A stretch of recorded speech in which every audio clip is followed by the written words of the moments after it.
पुण्यातील नवले ब्रिजवर गुरुवारी भीषण अपघात झालेला। या अपघातात धायरीतील संपूर्ण दाभाडे कुटुंब ठार झाले। नारायणपूर येथे देवदर्शनासाठी गेले असता घरी परतताना हा अपघात झालाय।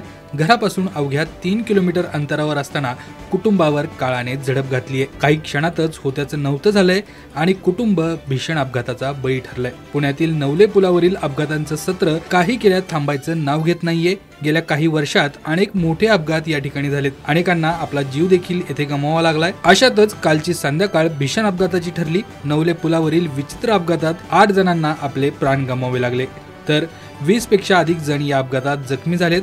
जखमींवर रुग्णालयात सध्या उपचार सुरू आहेत। या अपघातातील मृतदेहांची ओळख पटली असून त्यांची नावे देखील समोर आली आहेत। स्वाती नवलकर, त्यांची आई शांता दाभाडे आणि वडील दत्तात्रय दाभाडे या तिघांचा दुर्दैवी मृत्यू झालाय। तर मयत 3 वर्षांची मुलगी ही स्वाती नवलकर यांच्या मैत्रिणीची मुलगी होती। या अपघातात कार ड्रायव्हरचा देखील मृत्यू झालाय। हाती येत असलेल्या कलांनुसार एकूण 243 जागा असलेल्या बिहार विधानसभेमध्ये एनडीए मधील पक्षांचे 200हून अधिक उमेदवार आघाडीवर आहेत। विरोधकांच्या महागठबंधनला मात्र मोठ्या पराभवाचा धक्का बसल्याचंच कलांमधून स्पष्ट होतंय। भाजप, जनता दल युनायटेड आणि चिराग पासवान यांचा लोक जनशक्ती पक्ष हे एनडीएचे प्रमुख घटक पक्ष आहेत। भाजप 91 जागांवर, नितीश कुमारांची जेडीयू 84 तर एलजेपी 20 जागांवर आघाडीवर आहे। विरोधकांची मात्र या निवडणुकांमध्ये दाणादाण उडाली आहे। लालू प्रसाद यादव यांच्या राष्ट्रीय जनता दलाला केवळ 33 जागांवर आघाडी मिळताना दिसते।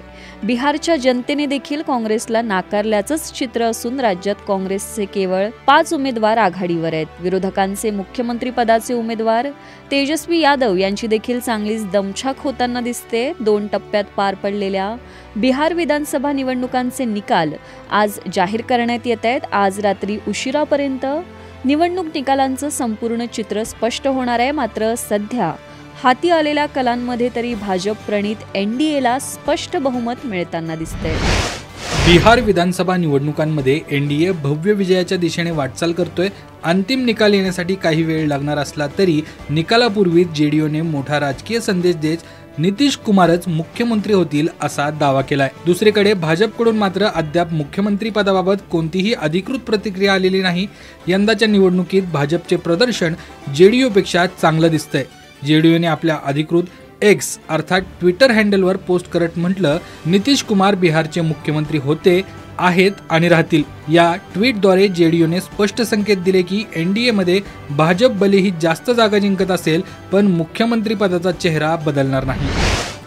जम्मू आणि काश्मीरमधील नागरोटा जागेसाठी झालेल्या विधानसभा पोटनिवडणुकीत भाजपने विजय मिळवलाय। निवडणूक आयोगाने निकाल जाहीर केलेत। भाजपच्या देवयानी राणा 24,647 मतांनी विजयी झाल्या। त्यांना एकूण 42,350 मतं मिळाली आहेत। हर्षदेव सिंह हे 17,703 मतांसह दुसऱ्या क्रमांकावर आहेत। नॅशनल कॉन्फरन्सच्या शमीम बेगम 10,872 मतांसह तिसऱ्या क्रमांकावर आहेत। देवयानी राणांचे वडील देवेंद्र सिंह राणा यांच्या निधनानंतर ही जागा रिक्त झाली होती। भाजपने देवयानी यांना तिकीट दिलं आणि त्या जिंकल्या।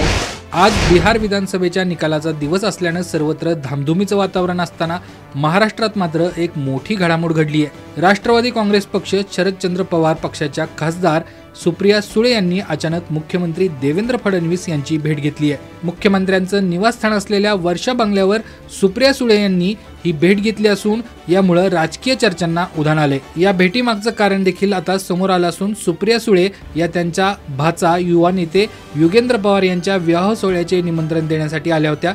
त्यांनी मुख्यमंत्री देवेंद्र फडणवीस यांना लग्नाची पत्रिका देत आमंत्रित केलंय। बिहार विधानसभा निवडणूक 2025च्या मतमोजणी प्रक्रियेला वेग आला असून सुरुवातीचे कल एनडीएच्या बाजूने स्पष्टपणे दिसतायत। दुपारपर्यंतचे ट्रेड्स पाहता एनडीएला 200 जागांवर आघाडी मिळाली असून त्यांची वाटचाल बहुमताच्या पलीकडे असल्याचं चित्र आहे। दुसरीकडे महागठबंधन अवघ्या 39 जागांवर आघाडीवर असून त्यांना मोठा धक्का बसलाय। या निवडणुकीत राष्ट्रीय पक्षाचा दर्जा परत मिळवण्याच्या आशेने उतरलेल्या अजित पवारांच्या राष्ट्रवादी काँग्रेसला मात्र अपेक्षेपेक्षा मोठा फटका बसलाय। पक्षाच्या एकाही उमेदवाराला दखलपात्र कामगिरी करता आलेली नाहीये आणि डिपॉझिट जप्त होण्याची शक्यता देखील व्यक्त केली जाते। ओडिशातील कटक येथे आयोजित करण्यात आलेल्या बाली यात्रा सांस्कृतिक महोत्सवात गुरुवारी रात्री गायिका श्रेया घोषाल यांच्या कॉन्सर्ट दरम्यान गंभीर गोंधळ निर्माण झाला। मोठ्या संख्येने उपस्थित झालेल्या प्रेक्षकांच्या चेंगराचेंगरी सदृश्य परिस्थितीमध्ये एक महिला बेशुद्ध झाली तर एक जण जखमी झाला। परिस्थिती नियंत्रणाबाहेर जात असल्याने पोलिसांना लाठीचार्ज करण्याची वेळ आली। कॉन्सर्ट सुरू होण्यापूर्वीच मैदानात मोठा जमा झालेला। श्रेयाचा कार्यक्रम पाहण्यासाठी लोक अक्षरशः रंगमंचाजवळ जाण्यासाठी धावत होते। अनेक प्रेक्षक स्टेजच्या अगदी जवळ उभे राहण्यासाठी धडपडत होते। आधीच जवळ असलेले लोक जागा सोडायला तयार नव्हते।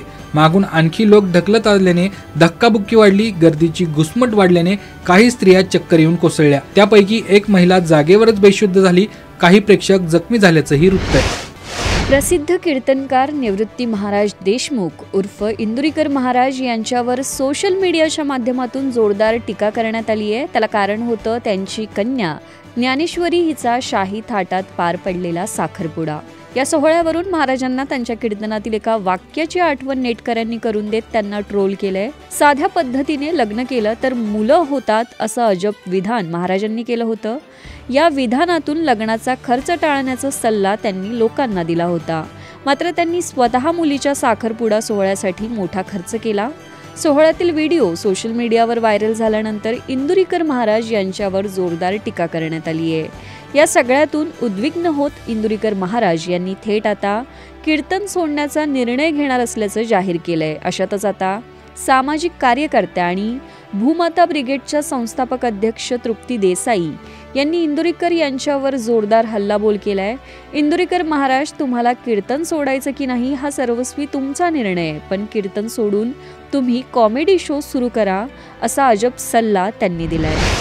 मराठी आणि हिंदी मालिका, चित्रपट आणि रंगभूमी गाजवणारी मराठमोळी अभिनेत्री गिरिजा ओक गोडबोले सौंदर्याबरोबरच आपल्या अभिनयाच्या बळावर गिरिजा ओकने चित्रपटसृष्टीत स्वतःचं वेगळं स्थान निर्माण केले। सध्या सोशल मीडियावर जिकडे तिकडे गिरिजाच दिसते। रातोरात गिरिजा नॅशनल क्रश म्हणून व्हायरल झाली आहे। मात्र तिच्या फोटोंची छेडछाड करून मॉर्फ फोटो व्हायरल करून तिची इमेज खराब करण्याचा प्रयत्नही होत असल्याचं समोर आलंय। याबाबत आता तिने एक व्हिडिओ शेअर केला असून या व्हिडिओत ती म्हणते, अचानक इतकं प्रेम मिळतंय, मेसेज येत आहेत, फोन येत आहेत, भारी वाटतंय, त्यासाठी आभारी। या व्हिडिओमध्ये गिरिजाने अशा प्रकारचे AI फोटो न बनवण्याचं आवाहन केलं।